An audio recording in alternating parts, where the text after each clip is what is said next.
lie. All you can die. Never wrong, they right. I ain't changing my side. Yeah, we in it for life. And, Coach, we are down on the Bayou as you get a look inside the Mercedes-Benz Superdome here in New Orleans. Nothing like the fanfare of introductions to an NFL game, and that was in evidence a moment ago. Fireworks, pyrotechnics, you name it. This crowd is ready as their guys get set to match up between the Tampa Bay Buccaneers and the New Orleans Saints.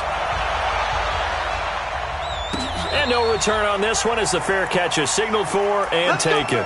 Let's go.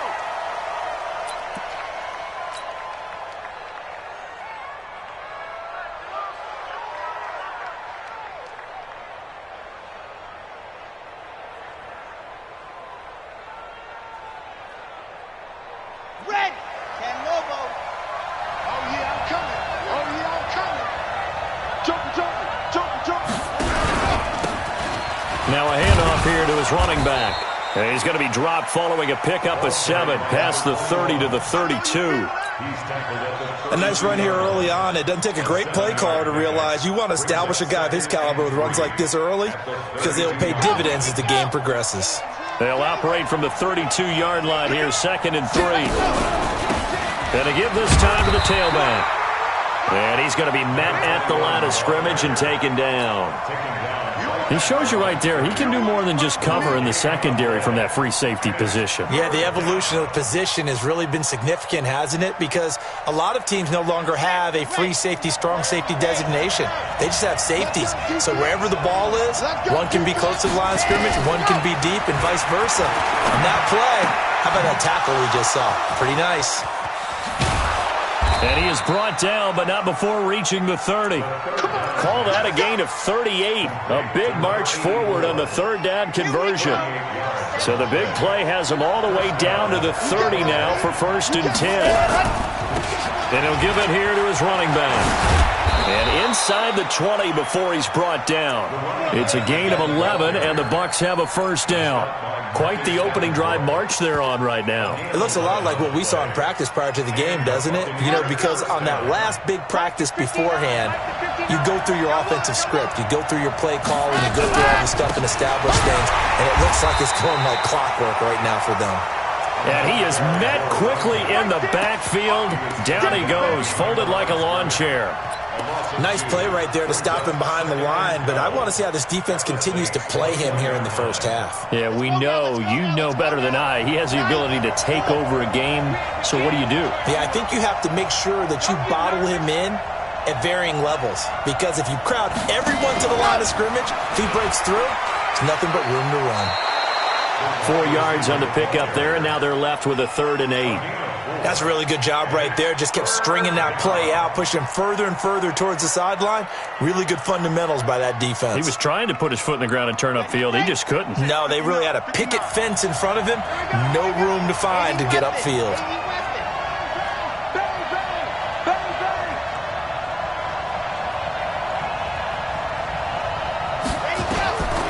He'll look to throw. He's going to hit his man out of the backfield, complete. And they're going to get him down shy of the 1st at about the 13-yard line. A gain of 4 on the play, and that's going to bring up a 4th down. Now for the field goal try, here's Eddie Pinheiro. The kick by Pinheiro is good. And the Bucs take a 3-0 lead. So the opening drive does yield points, maybe not the 7 they wanted, but they'll take the 3.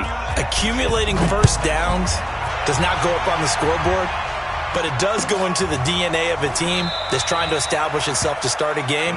That has to feel pretty good for them. They'll take the 3. Yeah, they had 3 first downs and 3 points.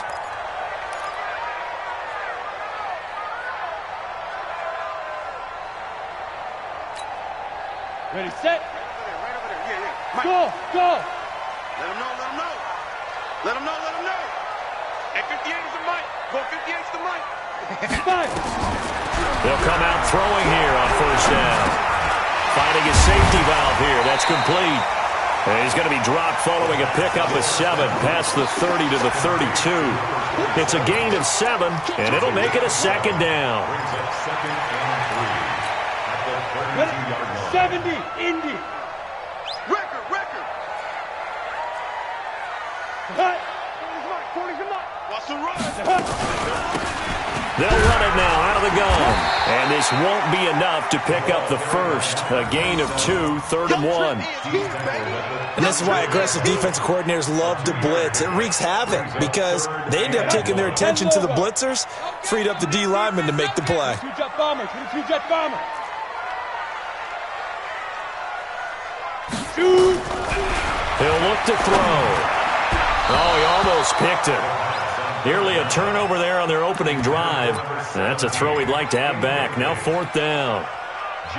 So the defense able to get off the field here on 3rd down. And it's one of the goals of the game. They've got to be effective on passing downs. It's one of the few things defenses chart. How did we do on 3rd down? That's a nice start for them in this one. Well, someone's going to be happy with that effort. You know who else is going to be happy? His defense. Absolutely. He's created a very long field for that offense to try to traverse. And he got some help from Mr. Football there, checking up nicely. Good English on that punt. The Bucs offense set to begin their next possession. They've got a 3-0 lead and the football as they start 1st and 10. Now a run on 1st down is not going to get off the ground as they will get him behind the line of scrimmage for a loss of 3. They'll wind up losing 3 yards here. And that'll make this a 2nd and 13. Now a handoff here to his running back. Broken tackle. It's a 7-yard pickup. They'll be looking now to 3rd and 6. Offensive linemen love creating space for their guys carrying the ball, but when that guy also breaks tackles and creates extra yardage, they almost feel like he's one of them, and they really embrace him. Now throwing on 3rd down there, but he cannot connect. Before the game, they were running the route tree about as efficiently and effectively as we could have possibly imagined, but sometimes the passes just go awry. Yeah, let's face it, when you're running the route tree in pregame, you don't have defenders breathing down your neck. You don't have defensive backs making plays on the football. Hard to replicate the intensity of the game in pregame. Now, nice job on the return there, 16 yards. And the Saints will take over with a 1st down and 10. The Saints offense on the field ready to get their drive started. And on the first drive, 3 and out. And I know that these are professional athletes, but I would imagine sometimes you get the nerves at the beginning of a game still, don't you? Those don't ever go away. And typically what I've heard from guys and what I remember from playing, if you don't have nerves at the start of a game, it's not going to be a great day for you. You're not really ready to play. So finding a way to harness those nerves and not let them affect you in a negative way, that's what all the guys are looking for. The run only got a yard. Here's 2nd and 9.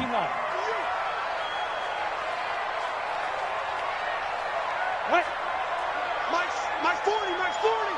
Protein spill. Watch twist. 2nd and 9 now. He's going to look deep down the field. That's caught at the 25. It'll go as an impressive 31-yard gain. Ready for the second quarter from New Orleans. It's the Saints in possession as they've got it with a 1st and 10. Ready for the second quarter from New Orleans. It's the Saints in possession as they've got it with a 1st and 10. Check Mike 40. Hey. On 1st down, he'll drop to throw.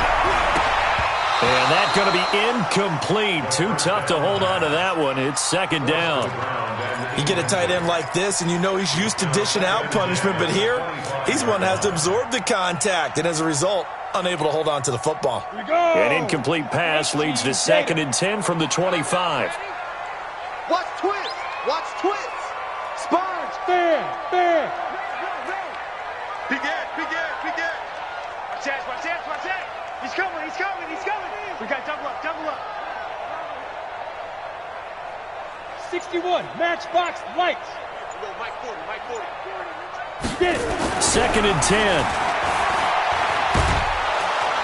Under pressure, and down he goes. They sack him back at the 36. That's Deron Payne with a sack that time. Enough takes to start to have a good drive. Quite like a big loss on a sack, does it? Now they're looking at a 3rd and long, and suddenly the momentum shifted to the other side of the football. And old Mo is a very, very fickle man. Now on 3rd and long, they'll look to throw. Into heavy traffic, and it's intercepted. Picked off at the 20. And this one will be returned to right around the 38-yard line. Well, it's 3rd and long, and you've got a few different ways to play it offensively. But this is not the type of offense that's going to wave the white flag. They're going to keep chucking it. And this time, it results in an interception. So here's a 1st and 10 at the 38. They'll come out throwing here to start the drive. Firing quickly here, and that's complete. And he's got a 1st down and then some at midfield. 22 yards on the catch and run, a 1st down. Right after the turnover, they come out throwing. And that means it's a sudden change situation. We used to practice it on defense. Sudden change, get out there, stop the offense. But you typically run out there a little bit unsettled. I think that's why he came right out throwing the football, hoping to catch him off balance. And he did. Marcus Davenport there to take him down. What's the old expression, 3 yards in a cloud of dust? In this case, it's dust-covered pellets. It's no longer that old grass that we used to play on, right, and chew it up. Now we've got that artificial surface. You see the pellets go up. Still a nice play by the defense. And he'll be taken down at the 33, a pickup of about 4. And that's one of the reasons you like to blitz even on rundowns. It confuses the blocking assignments. It doesn't allow those offensive linemen to get up to the second level. They'll look to throw. And he finds Howard complete. Good defense holds him to only a yard, and it'll be 4th down. That was a nice throw out there to the flat, but they defended that pretty well. The hope is to go ahead and put it on him so he can turn and get upfield and gain additional yardage. There just wasn't anywhere to go on that play.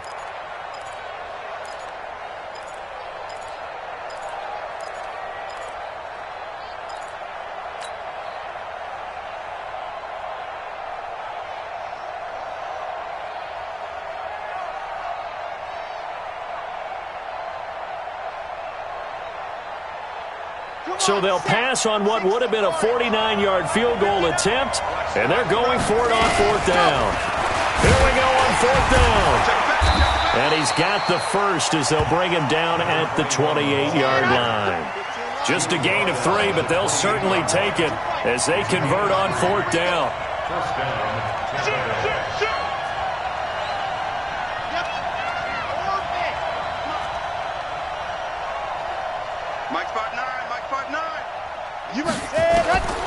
Back to throw now on 1st down.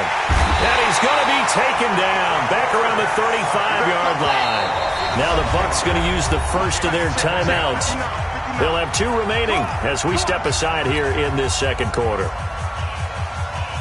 So 2nd and long, and got to be careful not to fall out of field goal range. On 2nd down, Love. And an alley to run. 9 yards on the gain there, and it's going to bring up a tough 3rd and 7.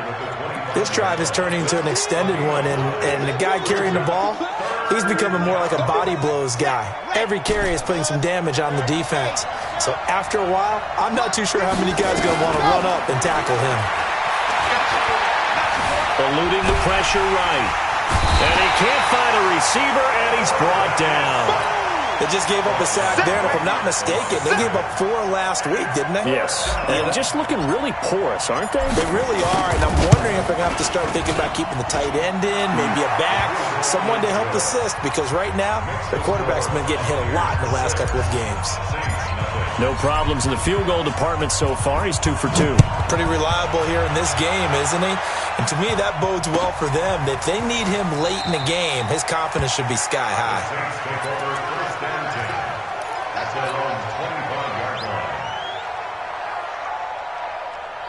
Getting set for their next drive, the New Orleans offense. And this is a unit that, to be frank, doesn't look like they've woken up yet. I mean, a punt and a turnover on their first 2 drives. And I think the game's starting to take shape a little bit now, and I'm going to take it into the basketball world. When you're having trouble scoring or moving the ball in basketball, what do? Get it to their best player, right? Find a matchup, create it, exploit it, and try and move the football. The run there on 1st down gets him a yard to the 26. Credit him with a 1-yard gain there to make it 2nd and 9. 2 minutes remaining in this first half of football. And we remind you, coming up at the half, we'll join who, Charles? The coach. The coach, Jonathan Coachman, standing by in Orlando. He'll have stats and scores from games in progress. There's nowhere to escape, and he goes down. Brandon, if I'm an offensive coordinator and I see an all-out rush like that, I file it away because I'm going to use their aggressiveness against them as this game goes on. I'm going to hit them with a screen soon. Down. 10-2 soft. Mike. Time to work, night. Snap. They're going to look to throw.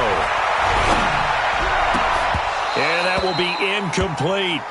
Problems on third down so far in this first half. Relatively small sample size, but they're now 0 for 3. And the average in the league, somewhere around 40% on third down for offenses. So what's the answer to this? Either convert them or don't get to third down in the first place. Get your big chunks of yards on first and second down.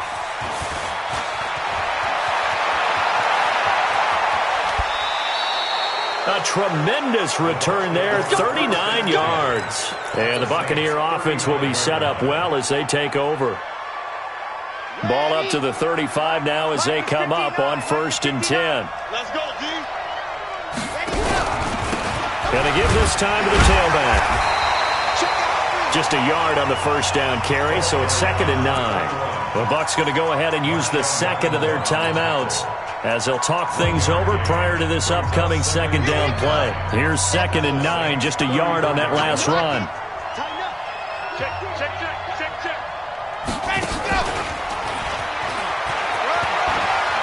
And inside the 20 before he's brought down. 15 yards as Tampa Bay picks up the first. Could we get a touchdown in this first half after all? It's 1st and 10. And he'll give it here to his running back. Slipped one tackle, but no more as he's knocked to the deck behind the line of scrimmage. It's a loss of 2 there, bringing up 2nd down.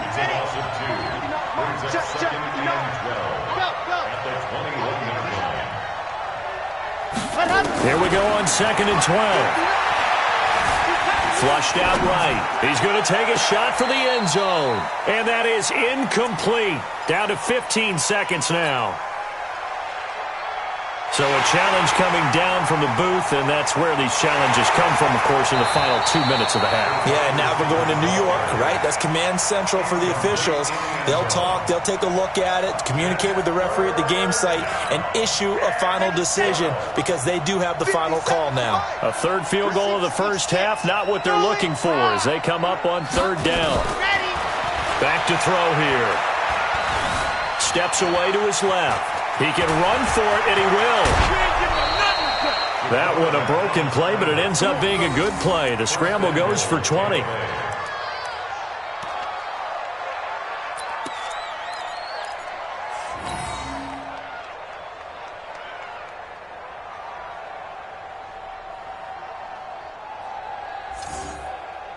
Let's go. 8, Reed. 59. Oh, Topper.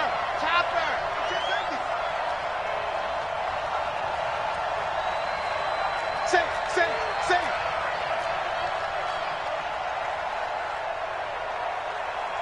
Back. Let's go. Check three. They'll try and run for it on 1st and goal. And he'll take it into the end zone. Touchdown, Tampa Bay. A great play there. In the final seconds of the... Oh, it's a fake. They'll try and throw for it. And that's a lead that excites a team as they head into the half. Good way to finish things off. Yeah, able to extend that lead, and you always say it, that can totally change the complexion of half number 2. Yeah, it changes your morale, changes your outlook. But even before that, let's see if they decide to kind of squib kick or what they're going to do on the kickoff because you don't want to give up a big play right before the half ends. Good point. At their own 25-yard line.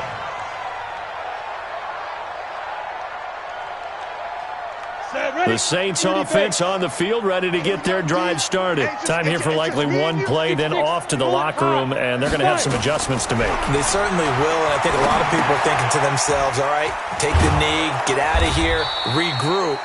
But how will the head coach and his staff approach halftime? Will it be angry? Will it be clinical? Will they be calm? Will they just let it all out? Who knows? I'd love to be a fly on the wall for this one, though. Both teams appear ready for the fight ahead, and we resume action here in quarter number 3. That'll be taken in the end zone. And no run back here. This will be a touchback, and it comes out to the 25-yard line. Getting set for their next drive, the New Orleans offense. They come out here with a 0 on the scoreboard. What was said in that locker room? That's what I want to know. I would love to have been in there because we often have the feeling that there's a lot of shouting, screaming, people upset. But typically, halftime locker rooms are a lot more clinical than that. And in this case, are they upset that the plays weren't working because of execution? Or did they think they were just bad plays to call? Yeah. We'll find out pretty quickly here if they feel like they had something going, but they just need to do it a little bit better or not. We'll find out. He'll drop to throw. And that's going to be incomplete. A lot of contact, no call, and it's third down. We saw this a lot in the first half, and it continues. These receivers just not able to get much separation. So that means they have to win the 50-50 balls. They've got to go up with the defender and find a way to start coming down with them. And this time, contact and another incomplete pass. This offense in desperate need of a conversion as they come up on third down. Mike 55, Mike 55. Hey, eat. Now back to throw. Nowhere to escape, and he goes down. Great job defensively. I think he was trying to go through his progressions, find someone to get rid of the football. Before he knew it, he was on his back. So that just brings us right back to what you said in the beginning. A great job defensively. Nowhere to go with the football. That led to the sack. And the punt team on now as this one's sent away.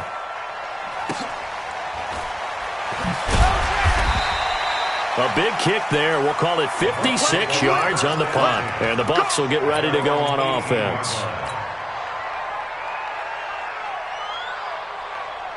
The Bucs offense set to begin their next possession. They have the lead here. Well, we talk a lot about pregame speeches. What are halftime speeches like? For the most part, not nearly as emotional. They're a lot more clinical. Every now and then, though, they'll get after you if they think they need to light a fire. But in this case, let's go into the virtual locker room, because here's what I think happened. They got in there and they said, listen, let's take control right away. Defense, we got the lead. Defense, don't give up any points. Turn the ball back over to the offense and let them go down and score and give us more of a cushion in the game. And this will be caught at the 30. A big play that time for Tampa Bay. 51 yards. A great job pulling that one in from a guy, as we know, who can really blaze. He's got a lot of speed. And that speed can work for him so many different ways. Sometimes he just takes off and goes and just runs past people. Sometimes you get people to back off so far that you can catch everything underneath. But still, at some point in the game, you probably have to make some contested catches, right? Sometimes you have to go up and beat a defender for the football. He has that in his arsenal as well. Showed it right there. They lose the yardage, and, of course, they also lose the down on the grounding call, and it's quickly second and long. Out of the gun, they'll look to throw. And he's going to be hit and taken down. Back right around the 48-yard line. So they come out of the locker room trailing, but plays like that, they won't be trailing much longer. Defense really starting out well this second half. Yeah, they knew they had to jumpstart things a little bit. They really struggled in the first half trying to slow them down, but now they had a plan, made that adjustment that we always talk about, and it worked very well on that play. And this is, oh my goodness, he pulled it in one-handed. It's a big play there for the Buccaneers. 42 yards. So now following the big play, they've got a first and goal all the way down at the 10. On first down, here's Love. And he is met in his tracks behind the line of scrimmage. What a difference a play makes. A huge step forward and now a small step back as he loses a yard or two. A rare misstep on that last play because the drive has been strong, but now it's second and 12. And he is going to be stopped cold behind the line of scrimmage. That'll be a loss of a yard, and it leads to a third down. So first and second down went in the wrong direction. They'll try to do better here on 3rd and 13. Just squeeze, get in there. Go. Protein spill. 59. Here we go. Showing it. Ready, go. On 3rd down, here's Love. And they'll lose yardage here. They go backwards to the 13-yard line. A loss of a yard, and it brings up 4th. Anytime you call an inside running play, you just know there should be a lot of congestion there. You're counting on your offensive line to take control of the line of scrimmage. That didn't happen in this case, and that play got bottled up. So 3 field goals that he's hit now. This last one helps him stretch out the lead. He's been solid, hasn't he? And he lives up to the adage that every offensive coach has ever said to us. We want to end every possession with a kick, right? For them, it's either extra point, field goal, or at worst, a punt. In this case, it's been 3s. The Saints offense on the field, ready to get their drive started. These guys had to punt last time. It has not been a very fruitful game offensively thus far. They haven't even made a trip to the red zone. And I know that everyone's going crazy on that sideline because that drives you berserk to come off the field, not really move the ball well. As you said, not even get to the red zone, let alone, not even put points on the board. They've got to just take a deep breath, relax, try and figure out what is working, and call more of that. The last play got just a yard. Here's 2nd and 9 from the 26. Mike, 55. Right there in the middle. Back to throw. Complete. Smith has it.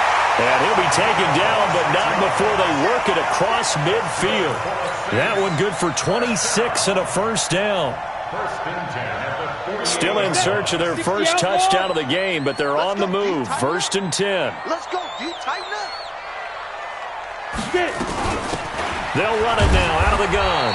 And they'll get this just to the 47. 1-yard gain. Tough first half for him, unable to put up the numbers he's used to producing. But with a guy like him, you and I both know it just takes a couple of explosive touches for him to make an impact on this game and on the stat sheet as well.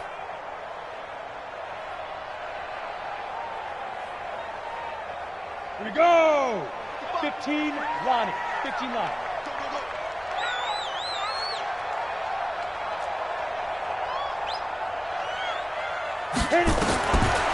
They'll set up to throw. And that one knocked away and incomplete. Nice job defensively on what will be the final play of the 3rd quarter. Back now here live in New Orleans. It's the Saints who hold the football, but they're trailing as we begin the 4th quarter of play. Hey, wahoo! They'll set up a throw. Nowhere to escape, and he goes down. That's number 4, sack number 4. They had 4 last week, so he's been down on the ground a lot. Partner, they say the eye in the sky does not lie. And that's indeed the case because they watched the game tape from the previous week, incorporated it into their own defensive scheme, and continued to get after this quarterback. And now this defense will be searching for sack number 5. As expected, they're going for it to keep the drive alive. Nowhere to go here. He lost the football. The Saints' decision to go for it backfires. And the Bucs are going to take over with excellent field position to boot. So they'll come up 1st and 10 now from the 33. Here we go. Now a handoff here to his running back. And a 5-yard gain as he's down inside the 30 to the 28-yard line. Well, that's a pretty good drive starter right there, and I don't know, partner, if you're even thinking about sitting on the ball right now. They may just want to run their regular offense. In plus territory, and as an offensive coordinator, you don't want your team to go into a shell, do you? No, you really don't, because as soon as you take your foot off the gas, it's real hard to put it back on and mash it, because once everyone's emotions come down, hard to start them up again. So I think he may want to keep them cranking high right here.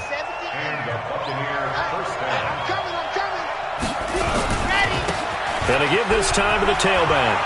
He'll have a first down inside the 10. And he's into the end zone for a Tampa Bay touchdown. A great effort there. His second touchdown of the afternoon as the Buccaneers tack on to their lead.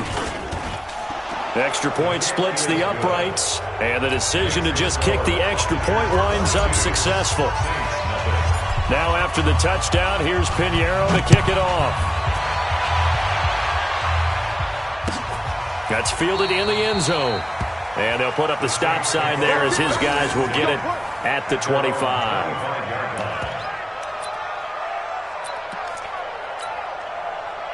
Getting set for their next drive, the New Orleans offense. And let's face it, this drive is not going to have any bearing on this game, but it's kind of important for one reason, isn't it? It certainly is. You got to get points. And okay, all right, I'm being facetious here, but you get points, you feel a little bit better about yourself as you move on to the next one. Now they try the right side here. And they're going to get him behind the line yet again as his nightmare afternoon continues.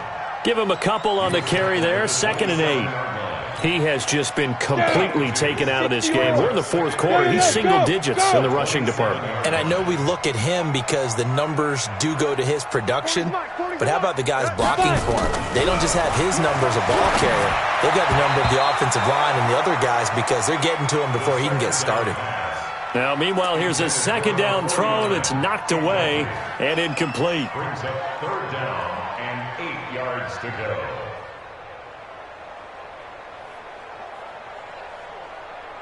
The Saints on 3rd down. A pretty woeful 0 for 5 thus far. This is 3rd and 8. Now a handoff looking right. And this has been a familiar sight all afternoon as they stop him behind the line. A rough go there on 3rd down, a loss of 4.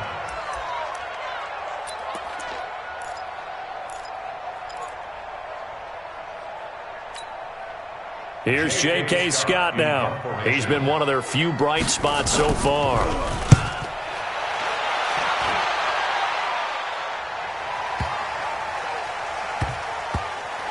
This is taken at the 10. So a change of possession here on the punt. And the Bucs are going to take over 1st and 10 deep in their own territory.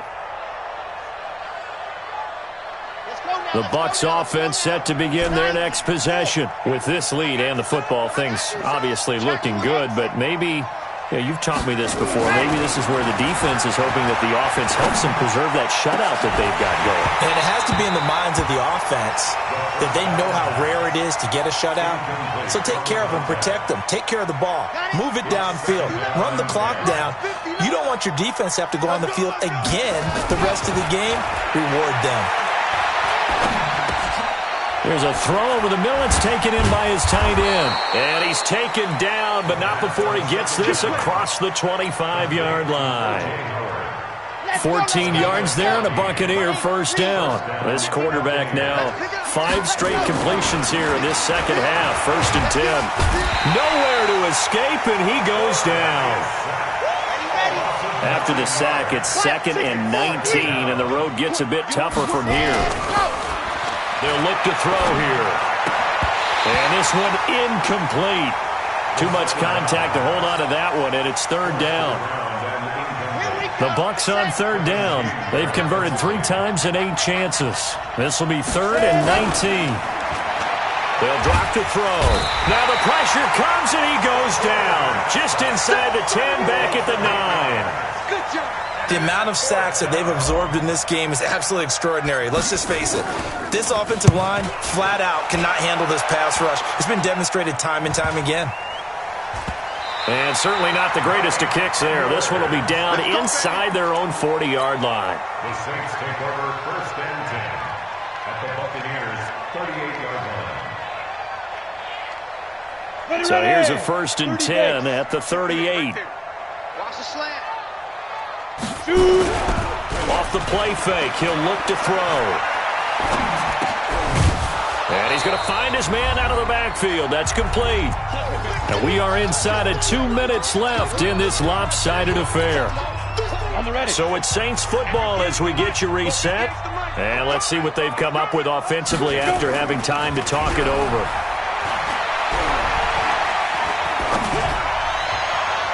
A 2nd down pass play there, but it's incomplete. Another incompletion. You know, it's a wonder he's still moving around back there the number of times he's been sacked. Yeah, he's staying out there, isn't he? And you don't think about it much in a game like this, but he's showing incredible leadership. Still competing, still fighting, not taking himself out of a ball game that appears lost. And he can't find anywhere to go with it, and he goes down. We've been around this league for a while, and many coaches never pull their starting quarterback, almost no matter the situation. In this case, though, I think he's got to make a decision. He's taking a pretty good beating out there. Yeah, and with the deficit, maybe not wanting to risk an injury.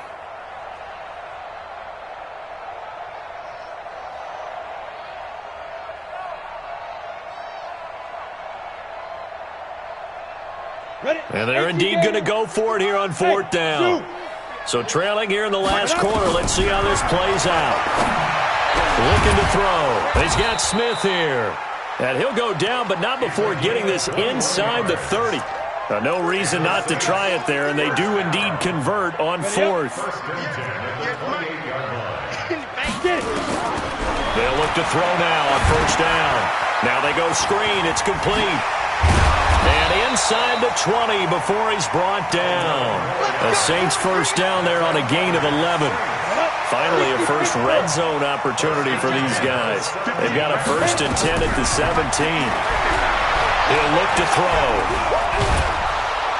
And he's going to go down. They sack him back right around the 30. The Saints going to call the first of their timeouts as they get it right at the 32nd mark of this fourth quarter. Now that after the sack, it'll be interesting to see what they have planned for 2nd and 23.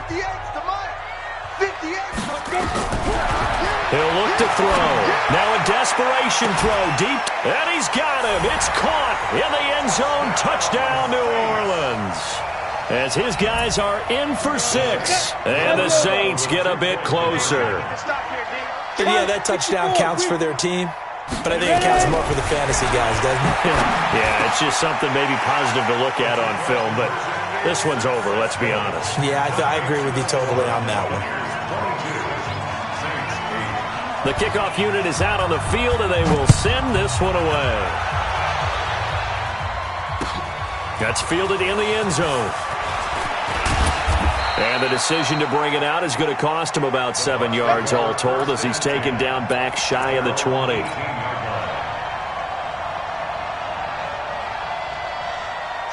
The Bucs offense set to begin their next possession. And still 2 timeouts defensively, but even if they choose to use those, 3 kneel downs should be enough to get out of here with a victory. And that's exactly what's being stated into the head coach's headset. Oftentimes they have a guy upstairs who monitors this at the end of the game. A little clock management 101. Now a throw to the end zone on first down, but it winds up incomplete.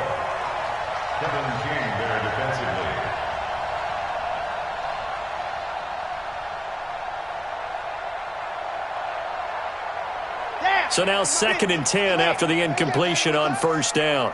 57 to Mike. That one looks like he'll throw here. He's going to rifle one deep left side. Into a double team, and it's intercepted. Picked off by Marcus Williams. And a big turnover there as his guys will get the football back.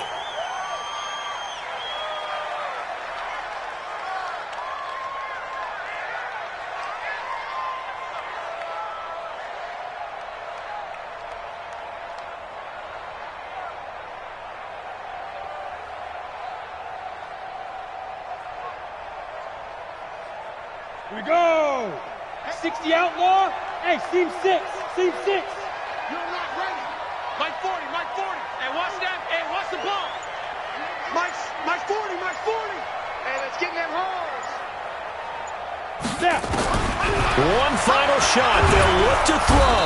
Pressure gets to him, and down he goes. Back at the 4-yard line. And now we'll get a timeout here. They're able to stop it with 1 second to go in this game. And the job becomes twice as difficult now. After the sack, it's 2nd and 20. He's